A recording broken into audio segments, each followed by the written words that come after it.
Dueling Dialogues is brought to you by our affiliates at IX Web Hosting. Click the banner on the rightleftchronicles.com to get up to 40% off your first year of the best hosting on the planet. Today's episode of Dueling Dialogue is brought to you by Saucy Eva. GMA's marinade is coming soon to a plate near you to gourmetize your meats and proteins. Coming to you from that once-forgotten artery that pulses through the center of the continental United States and into the heart of the Ozarks, Grace Matthews. Looking in from the northern border, our Canadian friend, along with his countrymen feeling the effects of U.S. political issues, Connor Murphy. Welcome to Dueling Dialogues, episode 19. I'm Connor Murphy here with Grace Matthews in Springfield, Missouri. Hi, Grace. How are you doing today? I'm doing great. How are you? I'm doing good. Summer seems to be back. Oh, it's not here. It's raining. It's all gloomy. Well, rain hits starting on the weekend, of course, and then it runs for a while into the near future. But that happens when you live in a rainforest. So we're used to it. I guess that's true. I haven't lived in a rainforest. I live in a rainforest, but it didn't rain for almost 3 months here this summer. So weird. My gosh. Yeah, weird stuff. But very weird here. The rain we did have was just millimeters, so just covered the ground a few times, and definitely wasn't enough. There's I've been out here for over 20 years, and I've never seen some of the trees just die from drought, and definitely see it this year. Things are changing. They are changing. They are. Speaking of change, what do we got today? Oh boy, we have got some interesting stuff. Please tell me we're still on shadow government. Oh, we are. We are. I know how you love those conspiracy theories. Yes. Today, we begin talking about Obama's shadow government. And we're going to take a logical look, Connor. We can't be, up in the clouds. All right. So, conspiracy. We talked about this. A label designed to shut up a person saying something a group does not want brought to the forefront. It's a very popular word to use lately. Mm-hmm. Conspiracy theorist is the ultimate cut, as many use it as a term synonymous with crazy or delusional. The media is really throwing it around at some of the conservative, newscasters, opinion guys. We've talked about that a lot. I mean, with Fox being constantly under fire. So exactly.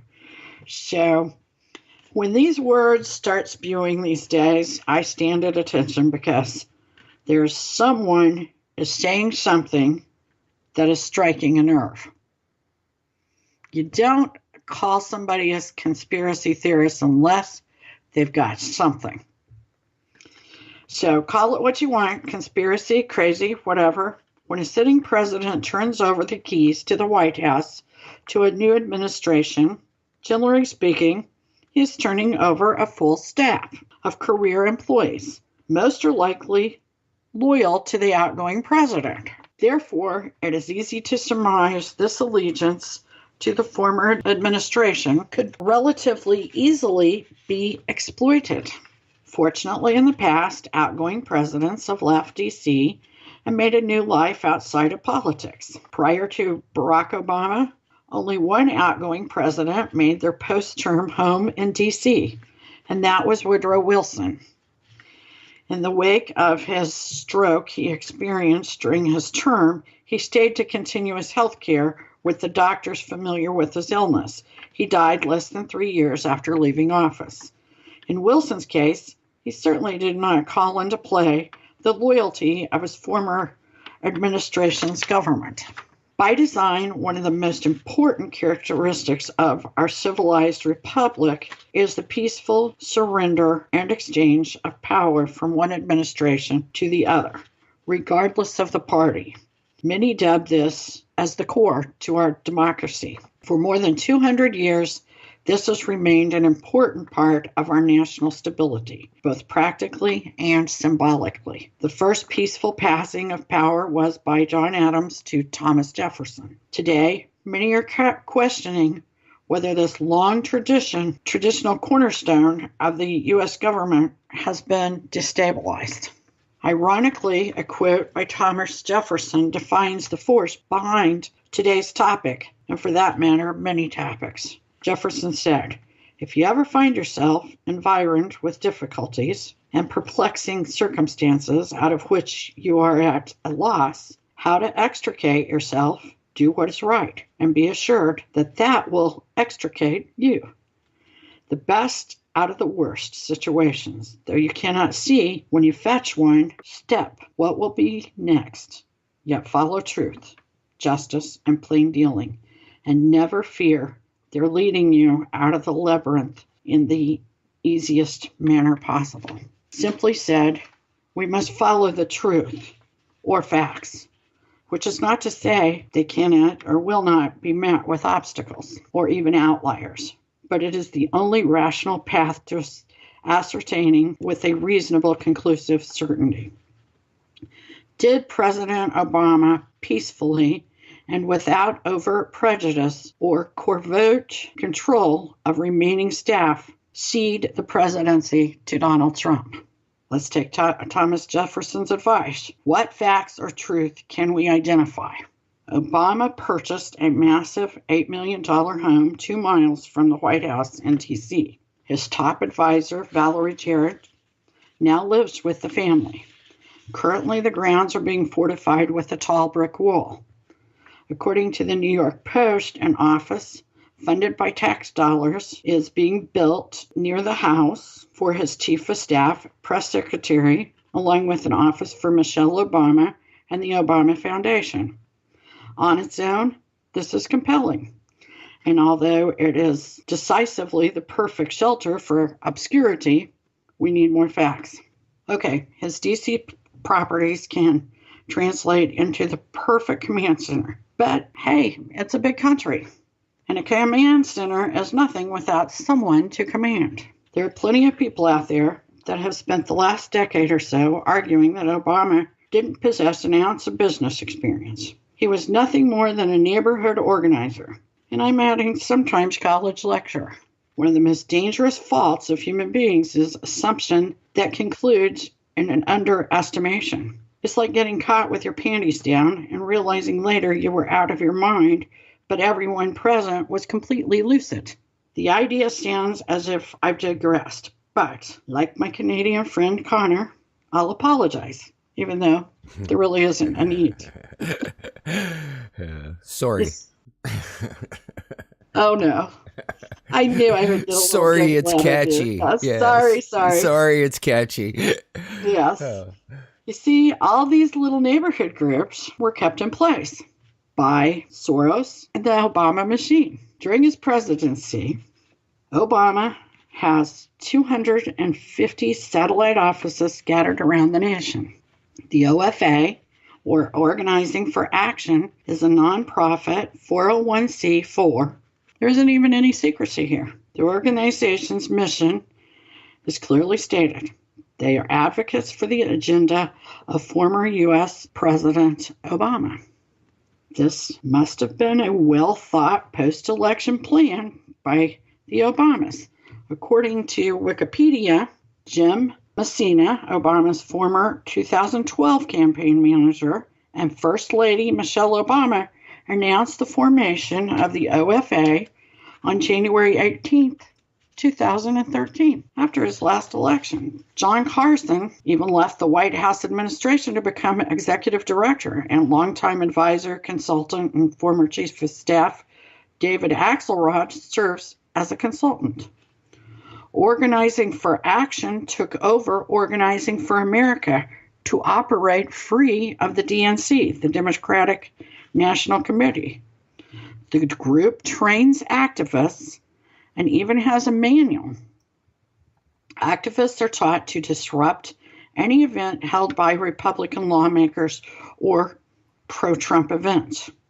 The guidelines are specific, with hostility as the ultimate goal. The concept by design suggests if we cannot control the electoral via election, we will scare Republicans and conservatives into agreeing to our agenda. The New York Post says the training manual for anti-Trump activists advises them to bully GOP lawmakers into backing off support for repealing Obamacare, curbing immigration from high-risk Islamic nations, and building a border wall. So what facts or truths do we have now that will take us to our next installment of shadow governments? We see that Obama still has a governmental system nearly fully staffed with his holdovers and career employees, sympathetic to his motives, and they're still working within the confines of the Trump administration. Obama has secured a compound with space, security, in a place with perfect geographic location that could easily serve as a command center, with ample staff to operate as a shadow White House. The OFA and their 250 offices provide ample national coverage for organizing and training an army of activists, perhaps ultimately anarchists. Nevertheless, we must continue to gather facts before we conclude Obama is operating an alternate government by design created to overthrow President Trump and conservative lawmakers, endangering his perceived presidential policies. That's pretty powerful. I had no idea any of that was going on. In Canada, Obama is, he's well liked. And I think it has something to do with what you mentioned yesterday about the empathy that ruled his campaign, still rules him. And maybe a lot of Canadians identified with that and bought onto the Obama train. But this is a bit disturbing. It is. And as we move forward, we will go over some of the conversations he's had with people that run these satellite offices. Now, this is something that I'm told this OFA is not popular among Democrats in general. Wow. That's partly why he took the organization that the DNC operated and made it his own. He wants complete power. Now, we're already seeing things happen. Protesters, we know that when a conservative lawmaker has these town hall meetings, they show up and are very confrontational, very disruptive, to the point that usually the town hall meeting is halted. There have already been at least 2 elected officials say they were done, and primarily because their family has been threatened. Their town hall meetings have been, at the very least, scary. They've been afraid for their own safety. One is Jason Chaffetz, and the other is Senator Bob Corker. He announced this morning he was done. I mean, I assume he's going to finish his term. Jason Chaffetz did not even finish his term. He said there had been one too many threats, and it was no longer worth it. And besides, they can't get anything done. And you have to wonder, when it comes with the things that I mentioned, the issues that I mentioned, healthcare, Islamic immigration, and the wall, Trump can't get anything done. Yeah. Those issues have created a firestorm, literally. That's not to mention what we've talked about before with the leaks, the backstabbing, the career employees in the White House, and some of the issues that actually, Connor, if you look at almost every episode we've done, almost every article we've written has really, in a way, pointed to things that were instigated by one of these 2 situations, either OFA, the organization, the protesters, or Obama people working inside the administration. Mueller would not be appointed if it wasn't for an acting holdover in the DOJ's office, because Jeff Sessions had to recuse himself of anything related to Russia. Therefore, the holdover acting director, Rosenstein, was the one left to appoint the counsel, Robert Mueller, whom hired all of these attorneys that are left of left and have given a lot of money to left-wing candidates, particularly Hillary Clinton. I don't have a problem with who they give money to, but is this a fair panel to Trump? Obviously not. I mean, every time healthcare comes up, McCain puts a nail in that coffin. Exactly. And what's up with McCain? And how many of these lawmakers do feel threatened to the point they are fearful to pass anything on healthcare? I mean, basically, it failed again. That's just about an hour ago. The president said that they can pass it in January or February because one member, and I'm not even sure he's talking about yet because it's very new, is in the hospital. That will be the vote they need to get health care passed. But he cannot leave the hospital and he cannot travel. I'm not sure who that is. As a senator, I don't know. But they're starting on tax cuts. If you'll notice, tax cuts were not on this list. So I'm wondering if that will be a possibility for them to pass. How rigid is Obama's list for his OFA and what he feels like is his policies. Apparently, those are the most important to him. But back to one of your original questions and going back to when we talked about empathy, I think Obama's empathetic demeanor was very appealing to a lot of European leaders in Canada. And Canada, absolutely. Right, Canada, right. Obama was very, very loved in Canada. And right after Trump became president, he snuck away and had a dinner in some coffee shop or something with Justin Trudeau in Montreal. Well, he's clearly not finished, and that's not what our presidents do. Obama is also a globalist. And he wasn't meeting with Trudeau to talk about fishing or Canadian bacon and maple syrup. I'll guarantee that. I wish I could have been a fly on the wall to hear that conversation. Oh, you know it. He's not finished. Now, how deep does this go? We're going to continue to discuss it. We have set the model here today. And this is fact. Anybody can check this. These are things that can be verified.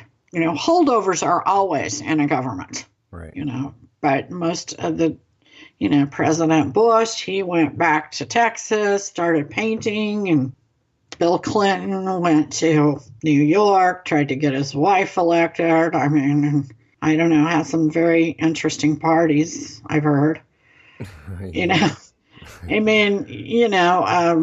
George H. Bush, he has spent his time since being president traveling from Kitty Bunkport, Maine to Houston, and Jimmy Carter has built houses. Yeah, he's even up here in Canada building the odd house here and there. I mean, the gold guy's like the Energizer Bunny. He just keeps going and going. Yeah, he does.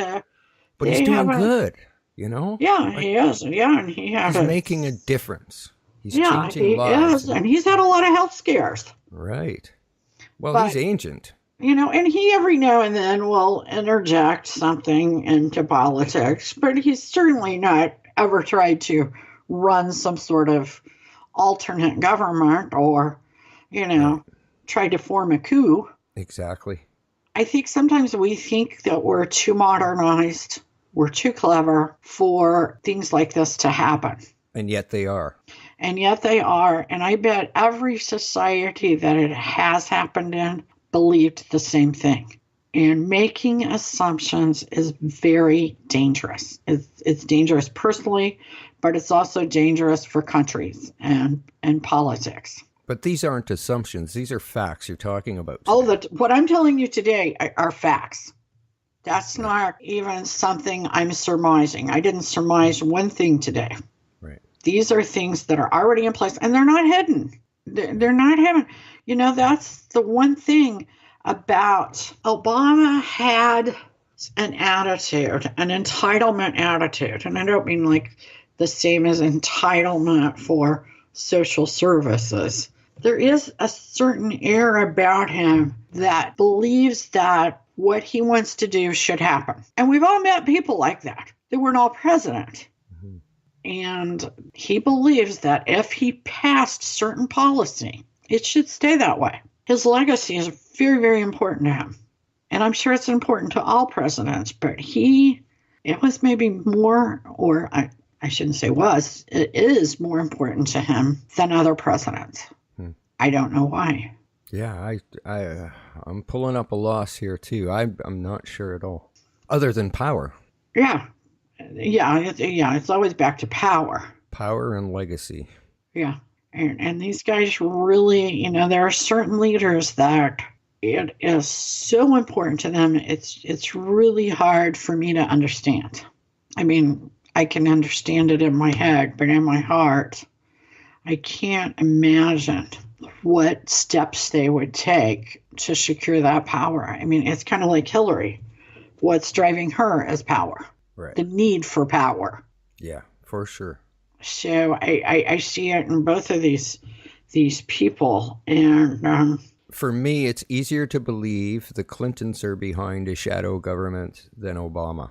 I think it is for a lot of people. Yeah, absolutely.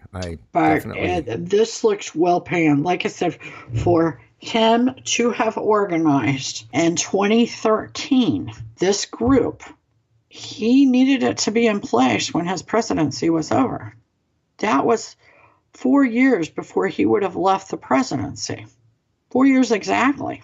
Now, my guess is he would have done this even had Hillary won. I don't even know if this is just about Trump. You know what? I would tend to definitely agree with you there. I think that from just the facts that we've reviewed today alone, it didn't matter who won. This was going to happen. Exactly. Yeah. Perhaps he believes himself to be the ultimate leader. And one time, right after he became president, and he kind of prematurely won an award, the Peace Award. And he won it like within 2 weeks of taking office or something. And something was said then about he was young enough and believed he could eventually become the leader of the globe, meaning that we would become a global society. Now, I've heard Hilary mention that before, too, that she wants completely open borders, completely open trade. And she took this from Obama. Because this certainly has been a part of his policy and his long-term goals. And eventually there would be one world order. Right. That kind of almost plays into today's news in a way. Exactly. Yeah. So we're basically going to hear a lot more about the North American Free Trade Agreement, NAFTA, and the World Trade Organization coming up, because in the news today, the U.S. Commerce Department stunned not only Canada and the rest of the world, but stunned Boeing. They slapped a tariff on Canadian aerospace corporation Bombardier, and Boeing, or prior to this, asked for 79% increase in tariffs due to Canada's recent investment over $500 million. And the UK invested 113 million British pounds into Bombardier. So they asked for 79% and they got 219% increase in Bombardier Cseries jet. So, oh my gosh. Yeah, so any American company that buys a Bombardier C-Series jet, the price just went up from an estimated 15 to 30 million to close to 80 million. Oh my gosh. So, yeah, that's kind of in violation of some of our prior trade agreement. So the dispute is likely to go on for a few years now, but immediately what it affects is a sale to Boeing. Canadian Prime Minister Justin Trudeau put a hold on an 18-jet order for Boeing's FA-18 Super Hornet jet fighters. Basically, it was a done deal, was being the key word. $5.2 billion is what that deal was worth. So this is sent global ripples today coming from the U.S. Commerce Department. So the UK is not very impressed because 4,000 employees are Bombardier employees in Northern Ireland. So the wings for the Series jet are made in Northern Ireland, and this tariff affects basically Europe and Canada. And all of NATO, because of course the UK and Canada are in NATO. Sure. Yeah, so in the NATO, in NATO. So there. But that goes to prove, Obama was a globalist. Now we have Trump the nationalist, and that's where this tariff came from. Well, I don't think the world is going to be buying FA-18 Super Hornet jet fighters any longer. So I'm not sure who this deal will hurt more. It's not really noticeable in the stock exchange yet, but it's definitely, this is going to be the beginning of a couple-year fight. So that was in the news. That's a big deal. That is a big deal. Yes. Very big deal. Well, we can agree on that. We absolutely can, and we don't always agree, but life's a journey, and we're all in this together. Thanks for listening. Godspeed, Connor. Godspeed to all of our friends out there. Godspeed, Grace, and listeners. We're going to have more on the shadow government coming up soon. So thanks for listening, and stay tuned, and we'll see you next time. Dueling Dialogues is brought to you by our affiliates at IX Web Hosting. Click the banner on the rightleftchronicles.com to get up to 40% off your first year of the best hosting on the planet. Today's episode of Dueling Dialogue is brought to you by Saucy Eva. GMA's marinade is coming soon to a plate near you to gourmetize your meats and proteins.